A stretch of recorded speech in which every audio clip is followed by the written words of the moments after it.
ayant montré que la cuisine notanote était extrêmement facile, on va maintenant passer à la question du bon. Alors, le problème, c'est que l'être humain est un primate et que les primates ont coévolué avec les végétaux pour reconnaître comme bons les fruits et certaines graines. Et en réalité, notre appareil sensoriel a été conçu par l'évolution pour que nous soyons en mesure d'aimer le sucre et le gras, d'où le succès de la pâtisserie. Alors, on n'y échappe pas, quand on veut faire quelque chose qui soit bon, on y met du sucre et du gras, du sel si on a envie, mais voilà les ingrédients essentiels.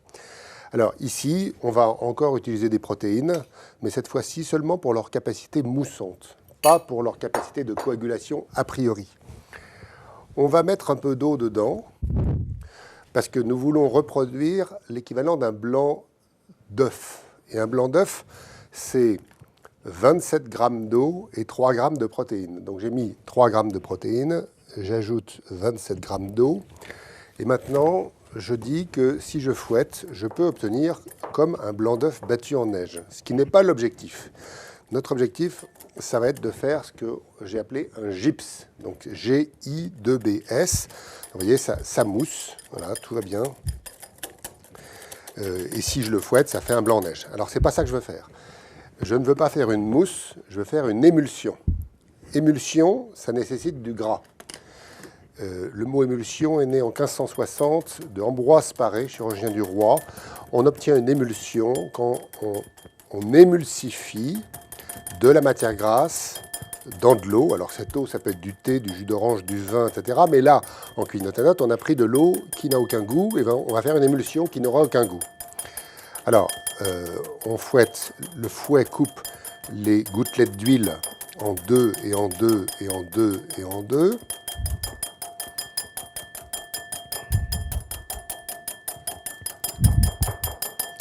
Progressivement, ça blanchit, ce qui est quand même un miracle, puisque l'eau est transparente et que l'huile est transparente. Donc pourquoi est-ce que ça devient blanc? Voilà des questions passionnantes qu'on n'examinera pas aujourd'hui. Nous, on se contente d'ajouter de l'huile, de faire une émulsion, et la voilà. Et cette émulsion est ce que j'appelle un Geoffroy, c'est une vieille invention. Donc pour dire, on peut faire une espèce de mayonnaise sans avoir de jaune d'œuf. C'est pas une mayonnaise ici, c'est un Geoffroy. Alors, voilà mon Geoffroy qui est fait. Je vais m'arrêter comme ça. Maintenant, on va lui donner plus de viscosité, plus de fermeté, en le fouettant plus fort, comme ça. Donc là, on coupe plus les gouttelettes en deux et en deux et en deux et en deux. Ça devient plus ferme et on a notre préparation. Alors maintenant, vous voyez, cette préparation, elle tient, elle est ferme. Hein, elle ne coule pas. Et si je la fais encore plus fort, à ce moment-là, elle sera encore plus ferme. Voilà. Maintenant, je vais lui donner des propriétés de dessert. Alors, je vous ai dit du sucre. Donc là, on va mettre du sucre. Alors, on met du sucre. Voilà.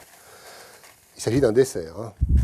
Donc, ce sucre va se dissoudre dans l'eau qui a été mise initialement. Donc, voilà mon objet qui, lui, maintenant, est sucré. Il n'a que cette vertu-là. Je sais, parce que mes amis pâtissiers le disent, mais qu'ils ont raison, et la physico-chimie le démontre, que c'est toujours bien dans un dessert de mettre un peu de sel. Donc, je mets un peu de sel, hein, de sel fin, habituel. Maintenant, on voudrait lui donner de la couleur. Alors, on va lui donner de la couleur. Quelle couleur on va faire? On pourrait le faire rouge fraise. Ça va être très bien, rouge fraise. Alors, on lui donne une couleur rouge fraise.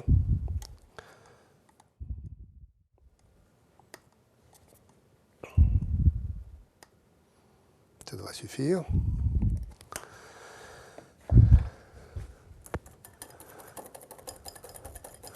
Voilà, c'est bien rouge fraise.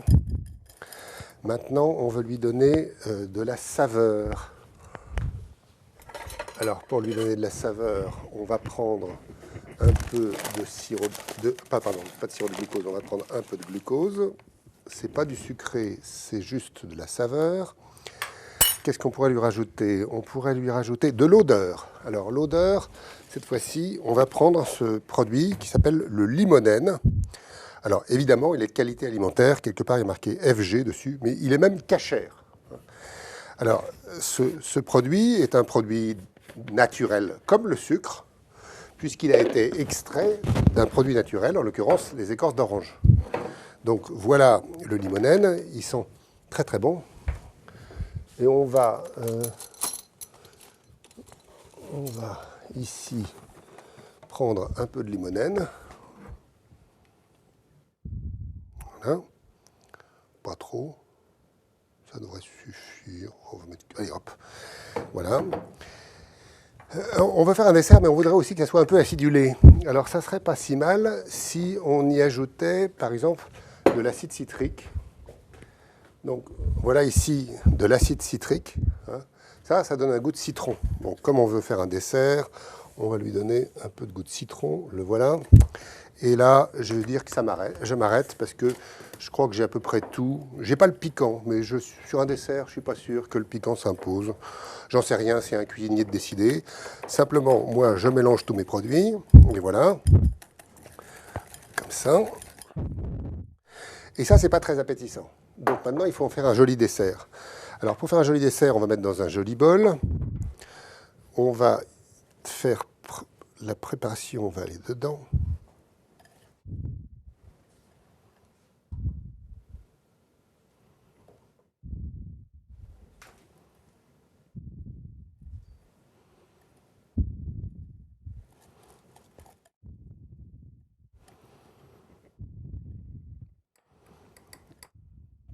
Voilà, je vais faire quelque chose de mieux encore.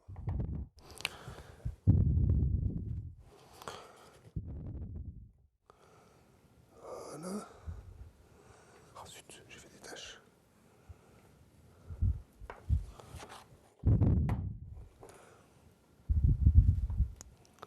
Voilà, comme ça sera pas si mal.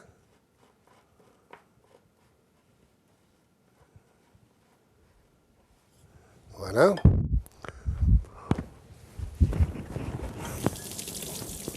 Et maintenant, il nous reste à mettre ceci au four à micro-ondes pour aller faire comme un soufflé.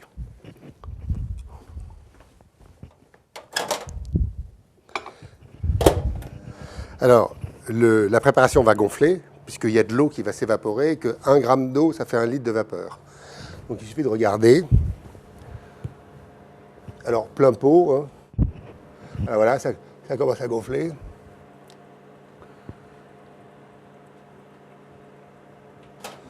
Le voilà qui a gonflé.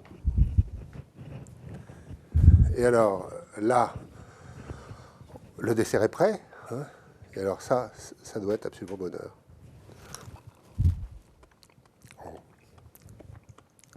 Là, il est bien. Il est sucré. Il est citronné, pas trop. On aurait pu mettre un peu plus de limonène. Mais on a un vrai dessert. On le fait dans un beau bol, on le fait dans un restaurant. Personne ne verra la différence avec la cuisine traditionnelle. Et je ne sais pas ce que les gens vont en penser. Cet objet s'appelle un gypse et il est l'exact équivalent d'une musique électroacoustique pour ce qui concerne l'alimentation.